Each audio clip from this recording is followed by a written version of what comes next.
Good morning. My name is Stacy, and we're going to talk a little bit today about the ways that Ayurveda and somatic practices support vitality, healing, and resilience in the postpartum time. And to give you just a little bit of an orientation to who I am and why we're talking about this, I'm a mother of 2 children. I have a 3-year-old son and an 18-month-old daughter, and this is in September of 2022, in case you watch this later. I have been a doula for about 6 years. I became a doula out of a desire to understand the dynamic transformation that happens for both a mother and a baby through the process of birth. I was adopted at birth, and so my experience was very specific, and it became really important to me personally to support the process of healing and transformation that is possible because of the pretty dramatic opening of our physical bodies and emotional bodies and even psychic bodies during that process. I've been studying yoga and Ayurveda for about 20 years. Most of my adult life I've been teaching on these subjects, and somatic experiencing as a discipline has, from the beginning of my studies, been woven into the yoga practice. So my understanding of movement and breathing and the benefit of both really is embedded in the philosophy of somatic experiencing, which is its own trauma resolution discipline. It's a field of study related to the nervous system primarily, and the fact that when we experience an overwhelming event, whether or not it would be deemed by anybody else as traumatic, if it was an experience that our nervous system, our cognitive mind was unable to complete the cycle of activation and charge, then we are going to experience what are referred to as trauma symptoms. Trauma is a very big topic. It's not the primary focus of this class, but I am coming with that lens regarding birth and the early postpartum time as generally being very overwhelming for most people.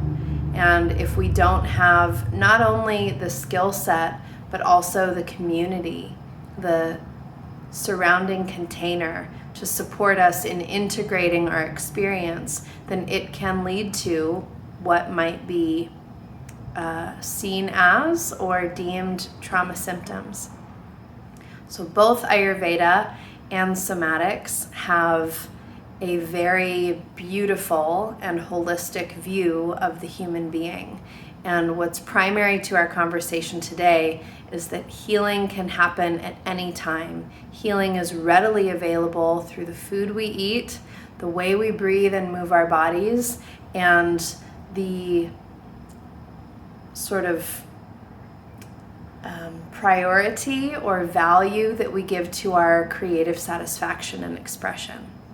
So my goal here in this conversation is to support you in folding in some really simple and accessible tools to your daily life in an attempt to support your capacity as a person, your physical stamina through feeding yourself well and engaging with your nervous system, your emotional capacity by being able to discern when you are at your limit, and also having tools to help you regulate, down-regulate, so that you can get up and do it all again tomorrow, which is sort of the deal when you're a parent.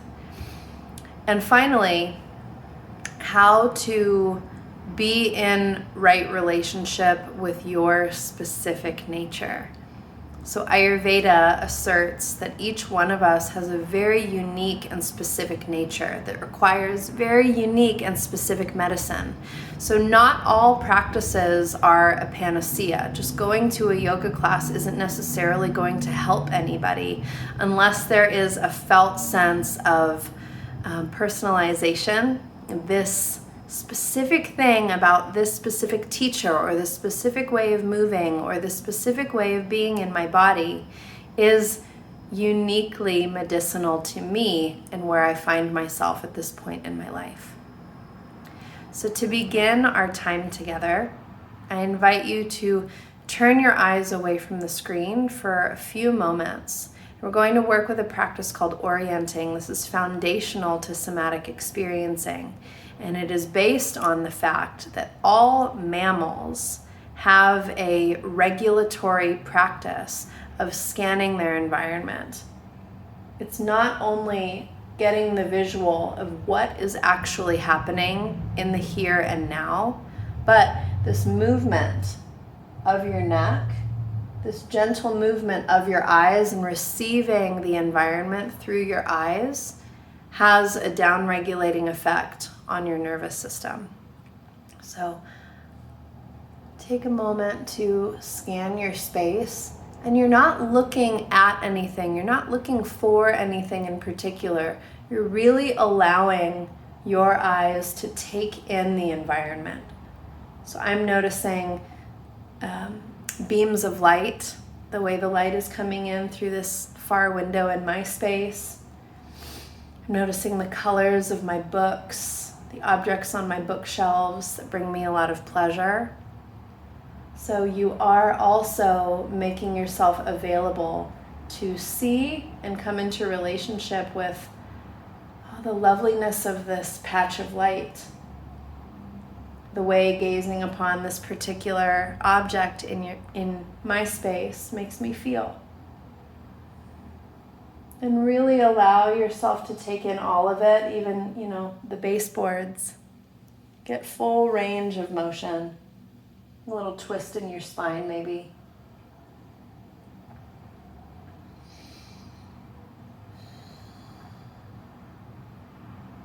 And then let your eyes land on something and sort of hover, stay for a moment. And notice how this particular object or texture in your space is affecting you. See if you can notice how you are being affected. Does it give you a feeling of upliftment, melancholy, softening, deeper breath?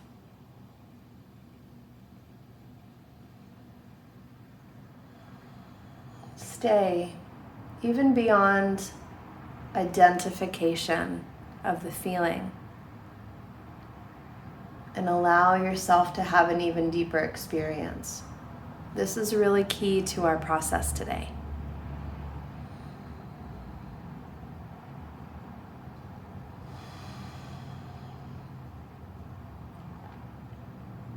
Go ahead and bring your eyes back to the screen and just notice if you want to close your eyes and savor the experience a little bit longer.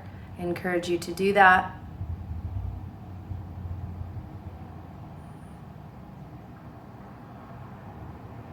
And then I'm just going to invite some of our themes slowly, and we'll weave in practices such as the orienting practice throughout the conversation.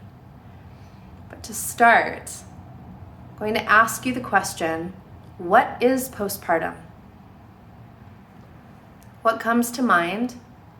Maybe you have an initial sort of knee-jerk answer and then something else comes along behind it. What I've noticed in my work is that most people, a large number of people, think that postpartum means depression or anxiety or some kind of mood disorder. Postpartum means only and explicitly after pregnancy. So postpartum doesn't mean you've had a baby.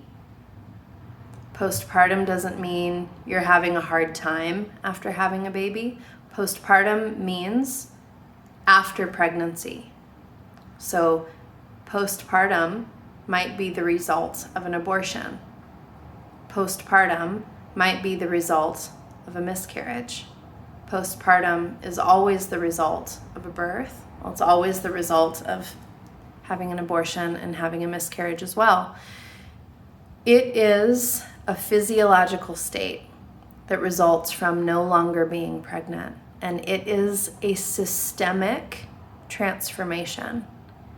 After having a baby, there is a radical transformation of your organ systems, your brain, your endocrine system, your physiology, your biomechanics have been altered by carrying a baby for any amount of time and then no longer having that baby inside of your body.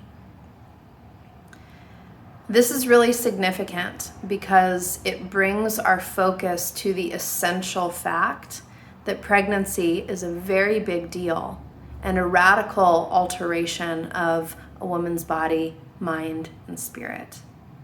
This is why indigenous cultures all over the planet before colonization all had very specific means of caring for and tending to a new mother and a brand new baby.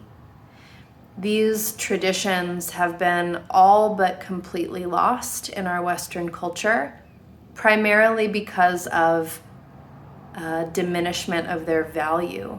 We have come to value production, productivity, activity, and sort of this baseline version of what we call normal in our culture that really has nothing to do with our wellness. There's very little room for transformation, let alone evolution, in our culture in terms of growing, learning, deepening through difficult experience. We tend to avoid difficulty. We tend to avoid anything that evokes grief or sorrow. We tend to avoid anything that is really physical, visceral, and embodied. And all of that describes birth or the end of pregnancy. All of those processes are inherent to pregnancy and the end of pregnancy. So take a moment to notice your response to that information. You might close your eyes if that supports you.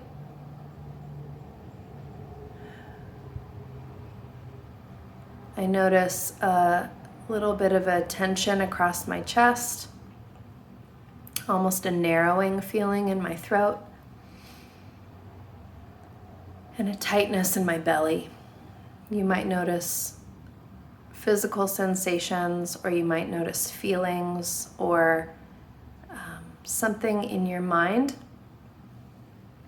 a particular image or racing thoughts, a story, words.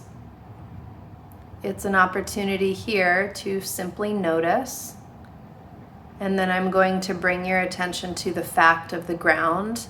Even if you're sitting on a chair or a couch, there is ground in that. So allow your attention to settle there on the fact of ground and support. And then give a little attention to the feeling or thought or other sensation you were experiencing before.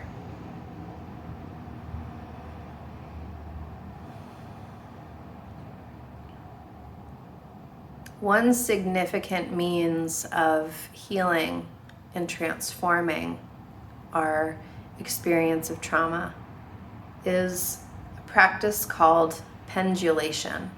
This is one of my very favorite practices. Pendulation is, as you might imagine, a pendulum and a big, beautiful clock swings rhythmically back and forth. So when we notice that there is a response or activation happening in our body, in our nervous system, in our mind, the mind as a means of bringing our attention to something that is out of order. You might experience racing thoughts or sort of fixate on something. It's a normal response when the nervous system has a kind of this activation that has been incomplete So if you had a tough birth experience, if you had a pregnancy loss, and you didn't have the opportunity to process all of that grief, to process the disruption that it was for your body and your mind, it sort of becomes like a skipping point in a record. It just shows up again and again and again until we're able to clear it.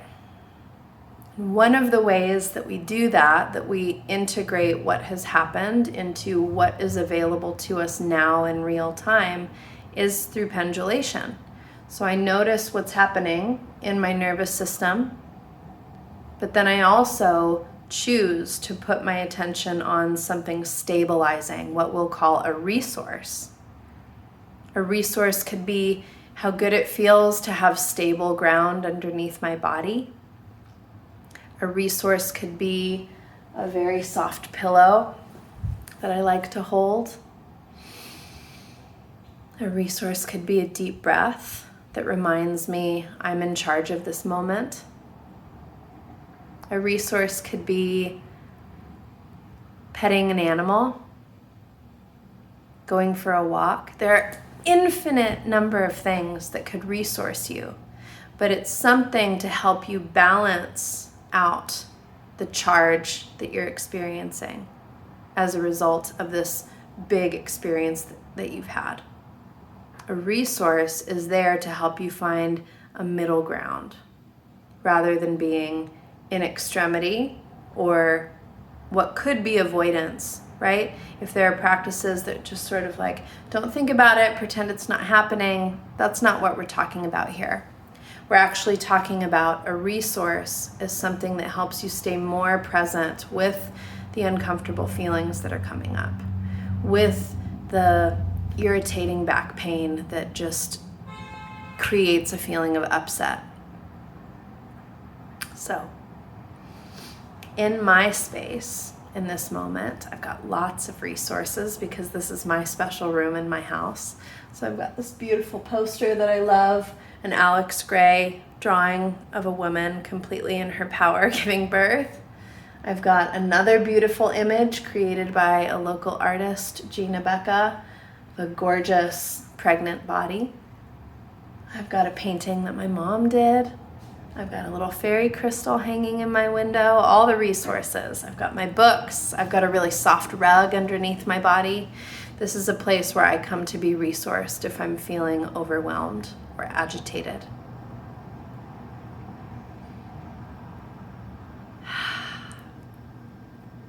Let's work with pendulation a little bit. Let's stay there. And this is specifically from somatic experiencing. Now remember, pendulation is a way to expand our capacity, mental and emotional, to be with what is actually happening. So it's important to understand that for our healing to take place, we have to hold the hurt in our hands. We have to be willing to say, this terrified me. I feel grief about this. I am angry. I'm in pain. Because until we actually honor what has happened and the impact that it has had on us, we cannot seek out, choose, or even receive the resources, the medicine, the support that might be available. So I'm just going to invite you to reorganize your posture. However you're positioned right now, just feel for something a little more symmetrical.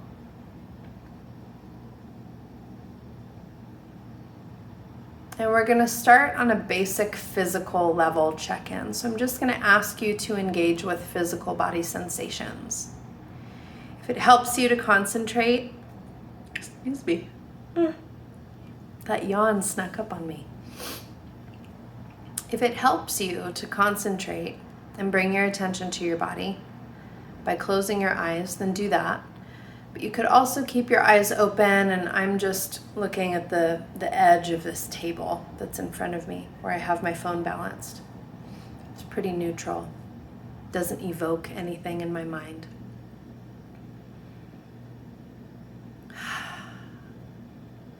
And then bring your attention to physical body sensations without trying to organize them in your mind. You don't need to have an explanation for anything. You don't need to name anything quite yet.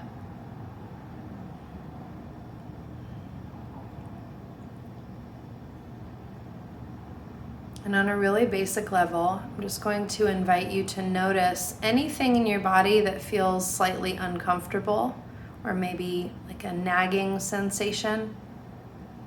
Anything that draws your attention in almost an irritating way. See if you can allow yourself to simply hold that fact in your awareness.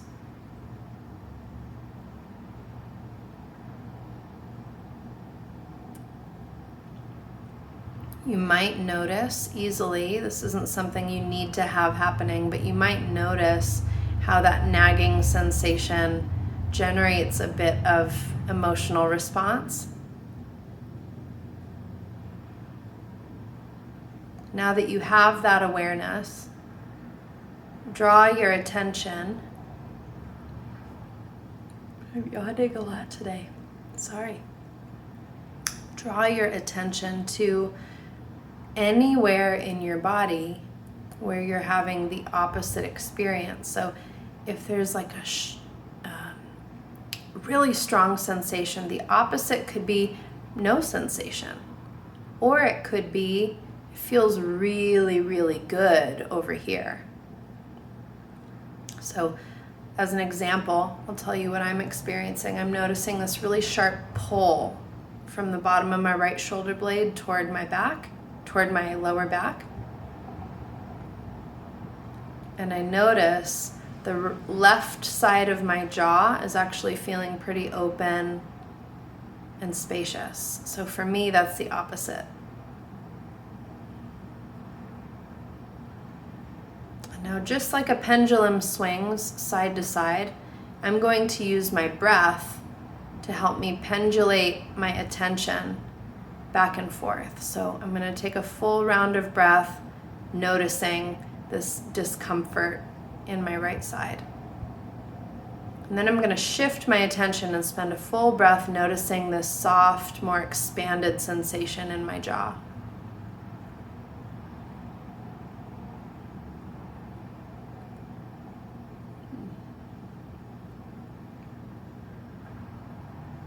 I'm going to do this for about 1 minute, and I'll track that time. You don't need to worry about time. Just allow your attention to shift breath by breath from one sensation to the other, and keep it 2, just 2. You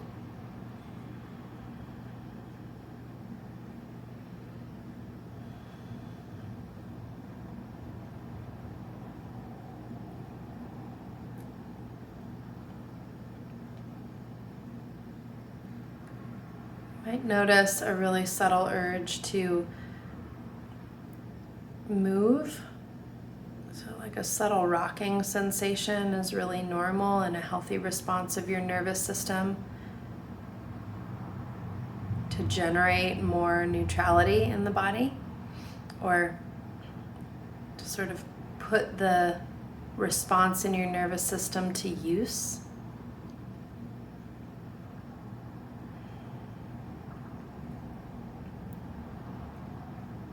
And then, now that you've spent a little bit of time with sort of the ends of your pole, the opposite ends of the spectrum, see if there's something that feels kind of neutral inside of you, or somewhere in between. It's not sharp, it's not quite soft, but something that just is like in the middle for you.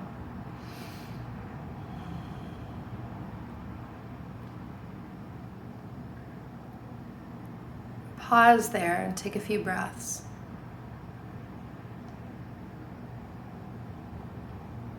Do you notice that your breath has changed? The overall feeling or tone in your body? quality of your thoughts.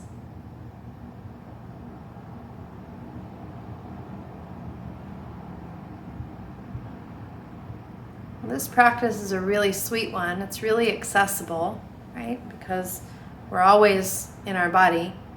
Even if your mind is elsewhere, you can always come here. And it gives us an opportunity for greater choice, right? So if you're uncomfortable in your body, if there's pain, and I mean even really significant pain, somatic experiencing, when I first learned it, my yoga teacher taught it to me, and she was working with a cancer patient who had extreme physical pain. And she would share this story about one of their sessions.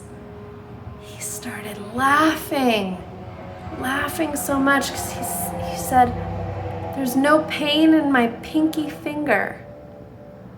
And that became a resource for him. It was small and it took a tremendous amount of effort, and it doesn't negate the pain. That's not what this work is about. We're not trying to erase or eliminate what hurts.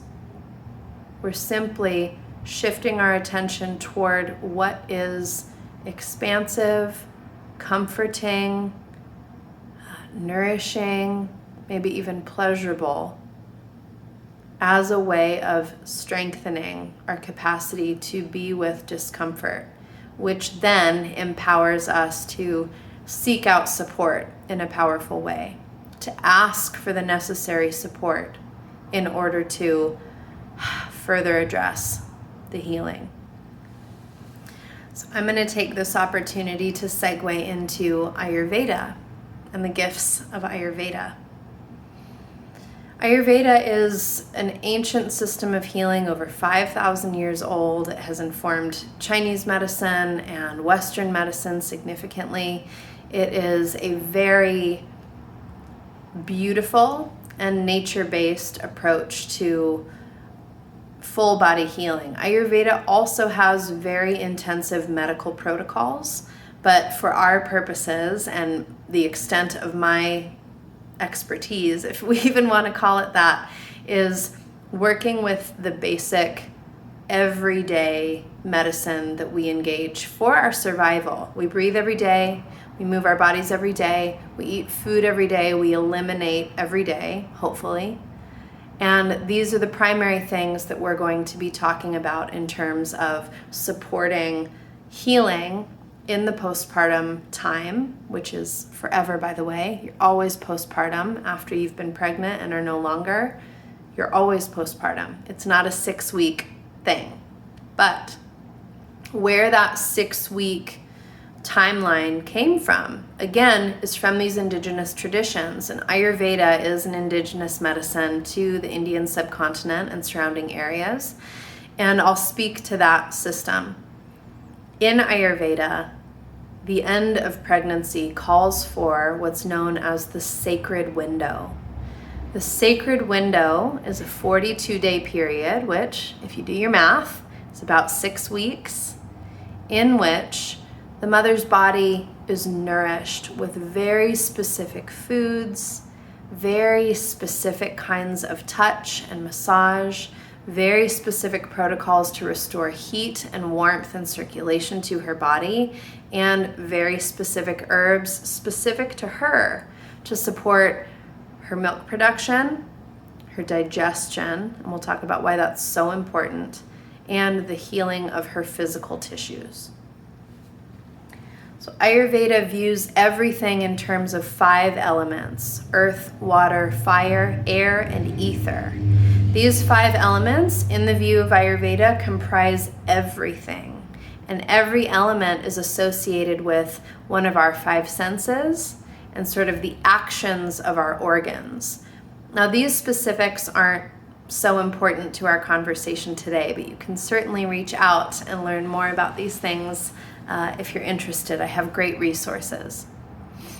What's important to understand is that each of the 5 elements contains particular qualities which are essential to our systemic well-being, but the qualities of the elements also inform us what might be the most beneficial for our healing.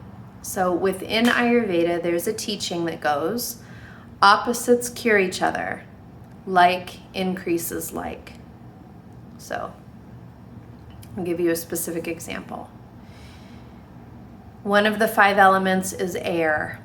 The qualities of air are mobile, air moves, wind. If you want to understand the qualities of air, look at wind.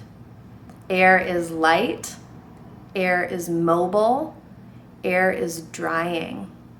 Air is rough. When there's a lot of wind, it shakes everything up and pulls all the dirt and leaves into my driveway that I just swept. So the quality of air is also associated with the experience of anxiety. The experience of anxiety and maybe even an inability to heal properly because there's roughness, there's dryness. If we have, well, I'm just going to leave it there. Keep it simple. Air is also space. Well, ether is space. Air and ether are closely related. And ether, in terms of space, imagine being pregnant and then not being pregnant anymore. There's now all of this internal space. Space invites air, which is mobile and drying and rough and aggravating. So in the system of Ayurveda, one of the primary forms of medicine for healing, and it's in a lot of contexts, but very specific to postpartum, is warm, soupy, warm, wet, simple, easy to digest foods. So when there's space and when there's a lot of lightness, it tends to also bring in coldness. So the fall season is the perfect example for how the air and ether elements express. Everything dries out, falls to the ground. There's sort of this etheric quality and the air is cooling down. We get this chill in the air. So in order to combat that or remedy the impact of so much of those qualities, we want to bring the opposite. We want to add moisture. We want to add heat. We want to add a little bit of density, some grounding to the body. And when the physical body is nourished in that way, that translates to our nervous system. If the physical body hasn't eaten enough, if the physical body is doing a lot of activities, that is going to translate to our nervous system because it's a two-way street. The nervous system informs our actions from the inside out, but it also receives information from our behavior.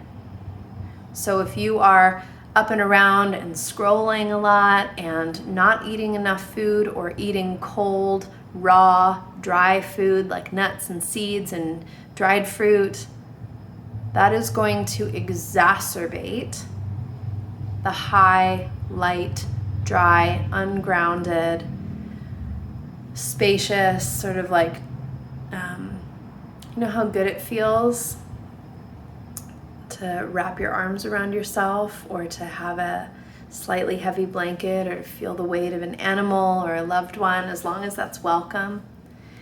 That is part of the medicine of postpartum in Ayurveda, to stabilize the body that has been through this very expansive experience and bring the medicine of earth and stability and weight and warmth.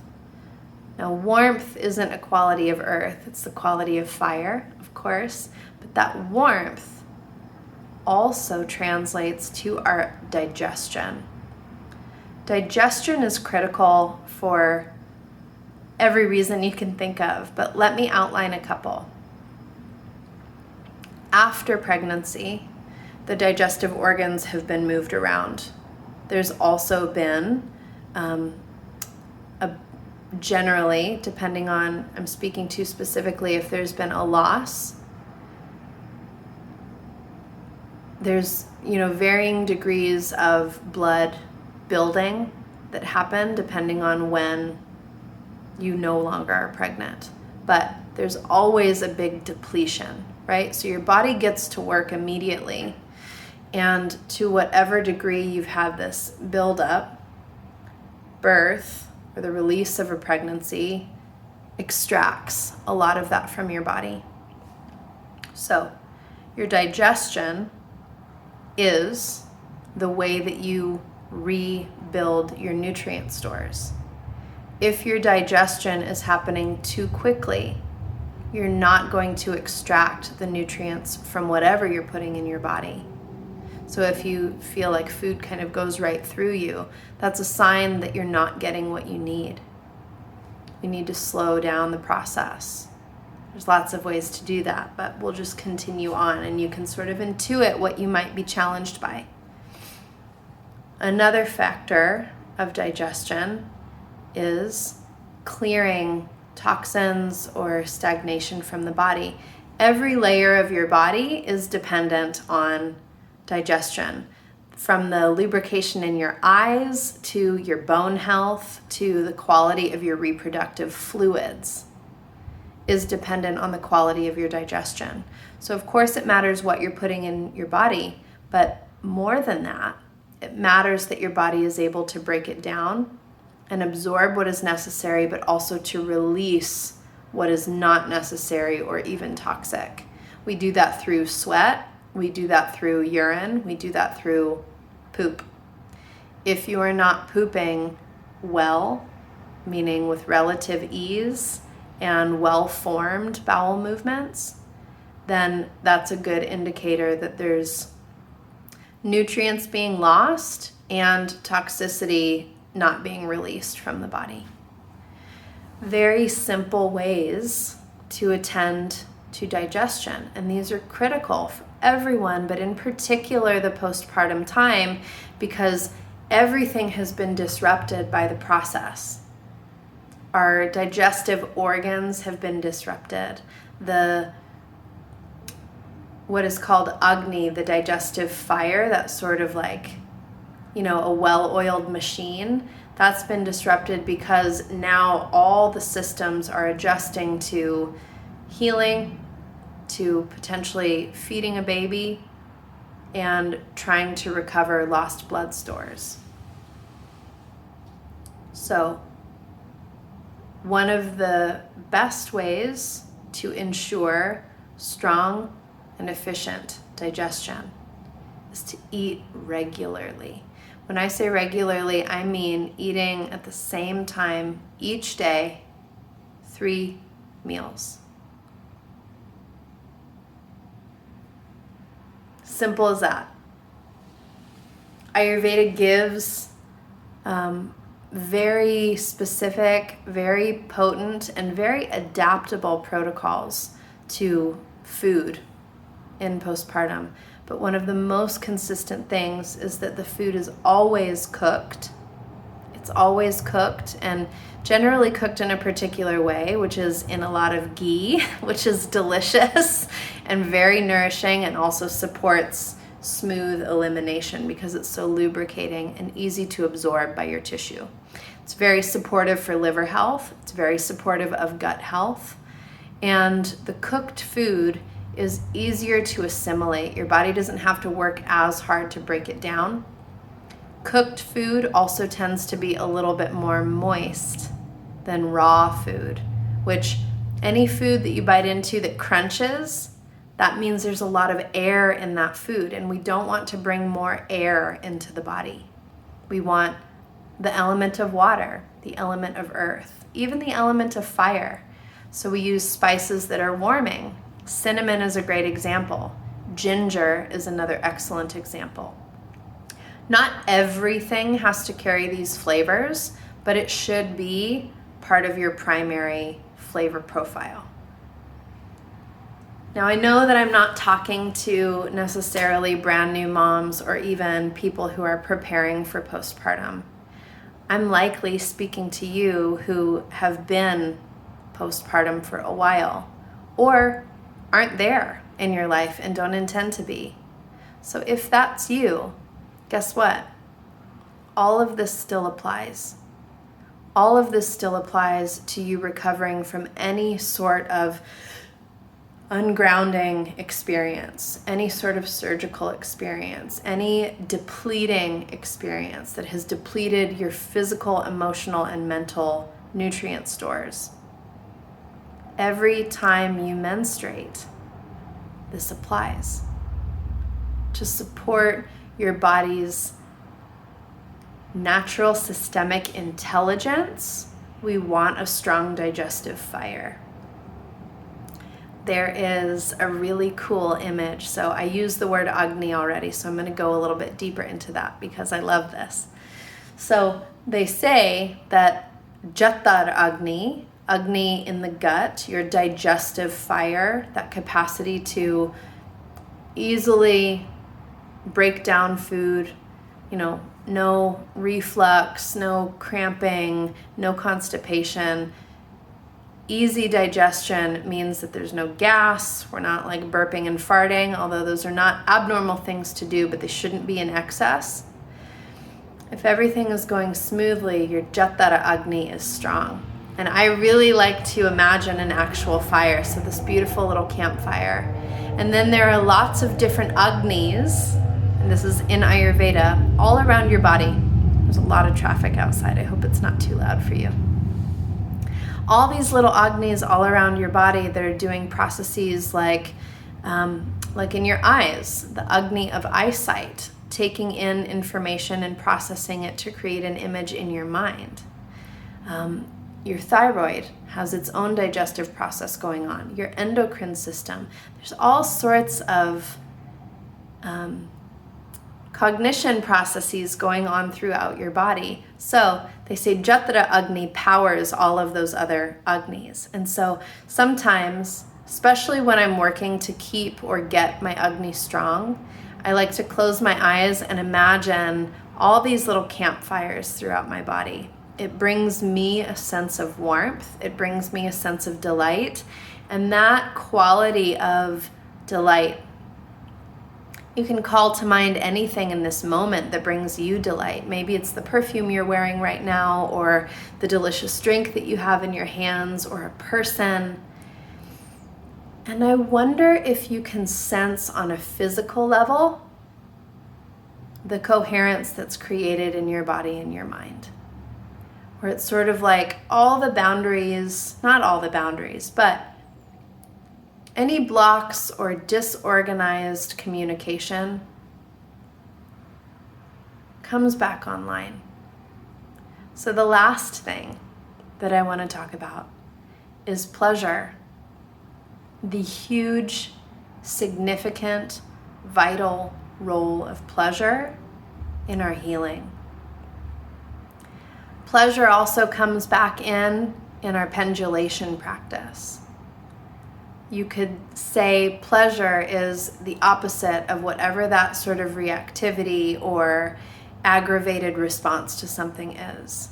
And pleasure is not a quick one-off dopamine hit. That's where we've come to organize our sense of pleasure in our culture, because we automatically associate pleasure with guilt.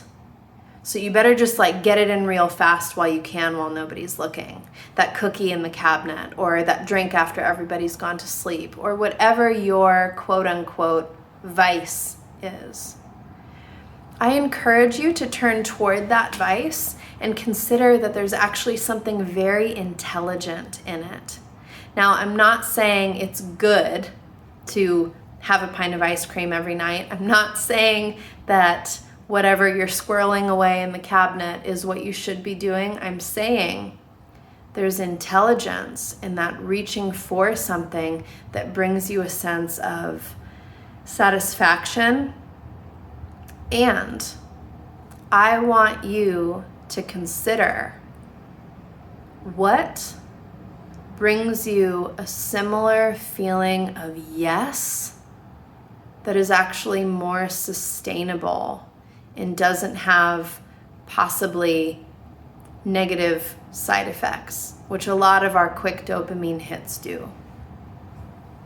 What in your life gives you a feeling of satisfaction that might actually be an antidote to your current guilty pleasure. You're reaching for something there.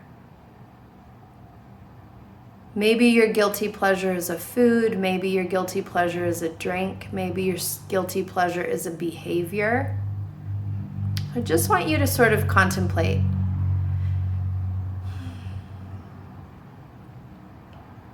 I'll give you a hint with my guilty pleasure. It's sweet.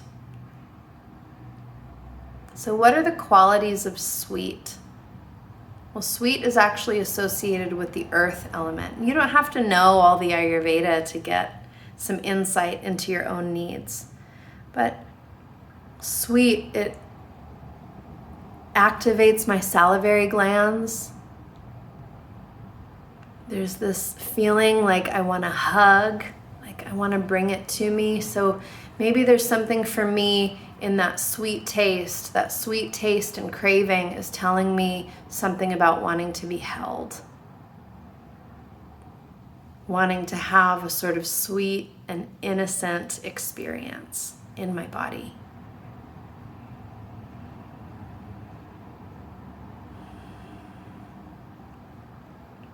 What pleasure does is it organizes all of our systems to be coherent with our true purpose. And we could spend a whole weekend talking about pleasure, but for the purpose of today's class, I invite you to consider that pleasure is the energetic orientation of our pelvis. And it's not just about our sexual organs or genitals and that sort of it's not superficial, but just that kind of basic perception of pleasure. But the pelvis is a biomechanical center of our mobility. It is the place where we are able to physically manifest movement towards the thing that we want and movement away from the thing that we don't want. So pleasure has a vital role in healing during postpartum, because healing in the postpartum, excuse me, is primarily in our pelvis. It's been this major experience for our internal pelvic organs and the structure itself. When there is a feeling of pleasure present,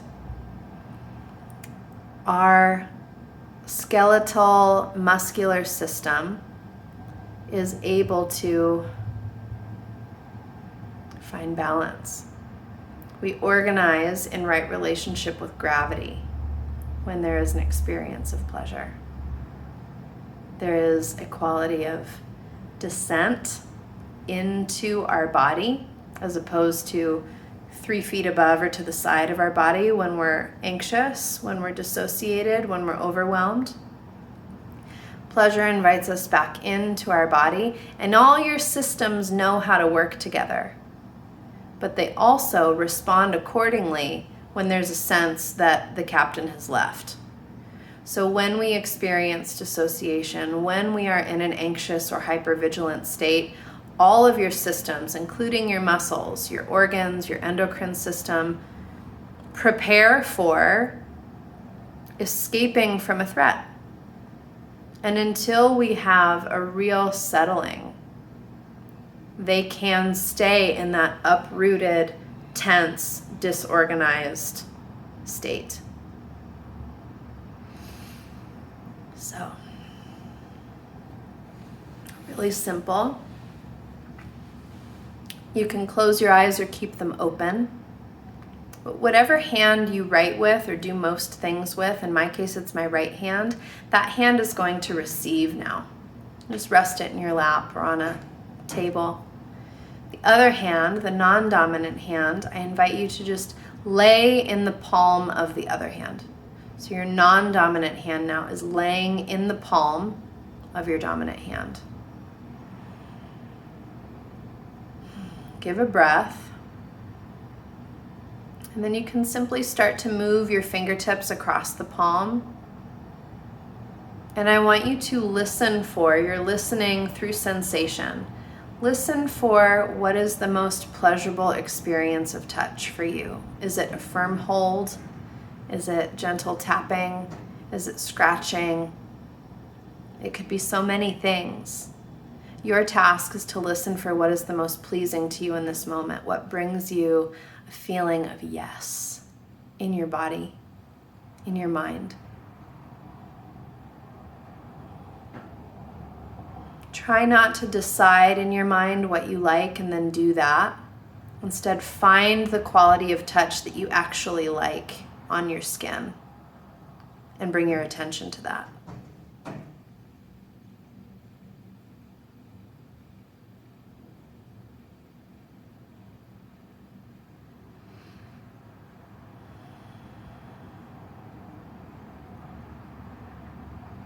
We'll spend about another minute here. Notice if what you want changes at any point. You can start to bring your touch up the forearm if you haven't already. And for these next 40 seconds or so, your only task is to give yourself exactly the touch and feeling that you want.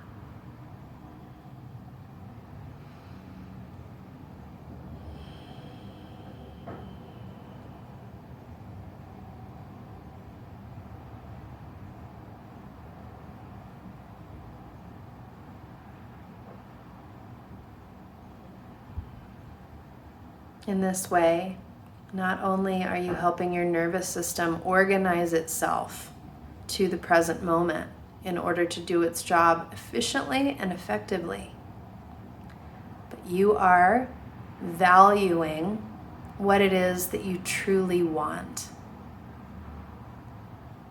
Can you sense in your body the energy that arises from that, of giving value to what it is you truly want?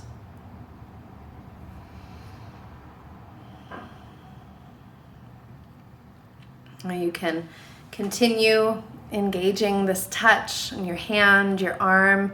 You might even expand it a little bit so that you are using your primary hand to touch the non-dominant side.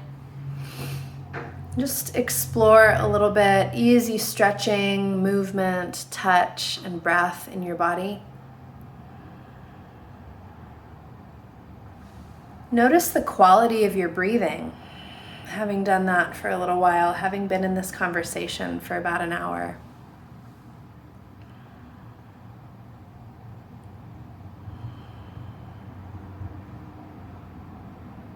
We'll finish today with what brings sort of all of this together for me.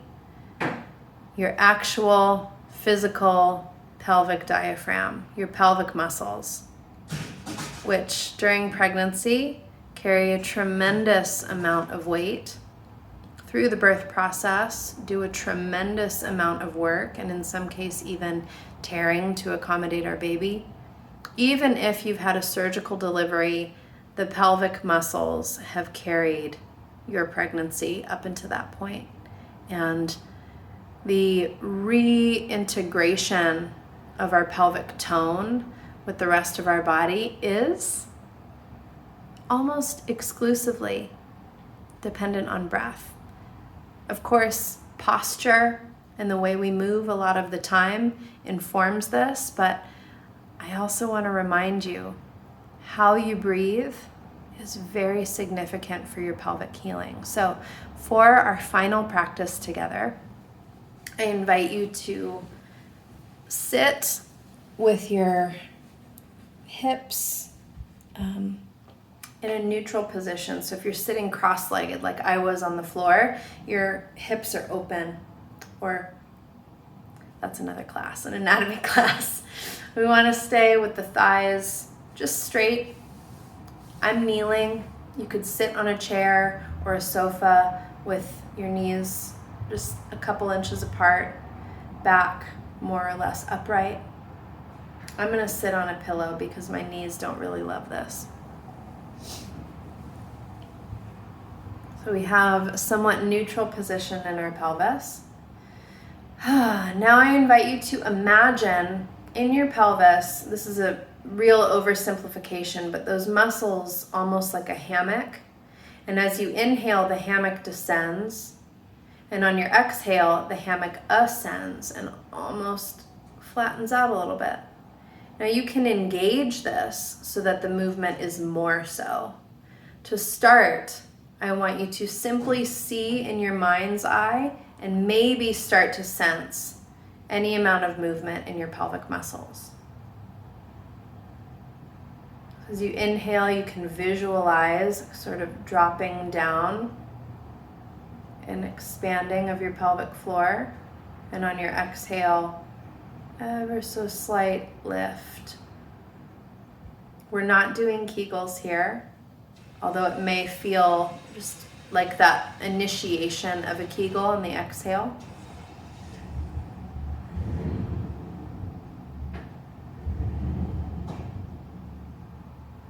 And then bring some awareness to your respiratory diaphragm at your ribs. Same movement happening here, although your ribs move slightly out to the side as you inhale, if we are breathing diaphragmatically. So just notice what you can sense now without forcing anything in that part of your body. I like to imagine my breath dropping in and coming all the way down to my pelvic floor. And then on the exhale, pelvic floor lifts a little bit, my abdomen lifts a little bit, and I see my breath moving out through the top of my head. If that visual helps you, you can work with that.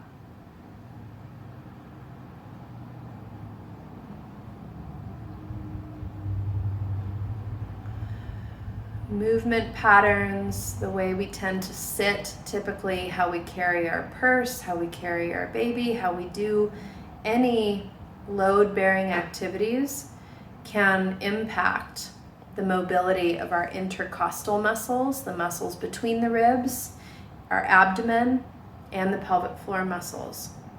So any opportunity you have to stand or sit in a neutral position and just attune your attention to the possibility of this coordinated movement of your pelvic muscles and your respiratory diaphragm is a wonderful opportunity to create more coherence, not only between these two areas of your body that coordinate to keep you strong and stable and upright, but also to give yourself the opportunity to feel, to sense on a physical level the dynamic presence of stability and mobility in you. So when we have moments of overwhelm, where things feel too mobile, there's too much movement, there's too much of that air and ether experience, even a consistent breath, creating a rhythm with your breathing, is a kind of stability. When you are in an experience where you're feeling rigid or stuck or stagnant or trapped, a steady, stable breath allows just enough mobility to perhaps shift you into a slightly more open mindset, attitude, emotional space. Really simple, does not need to be forceful, but bringing your mind's eye to the fact of these parts of your body that move and flex, that breathe also, supporting you in your center. I truly hope that this was helpful for you. I'm so grateful for you listening, and I welcome any of your questions or comments. So please feel free to send me a message, to add a comment on the video, and I look forward to being with you again soon. Thank you so much.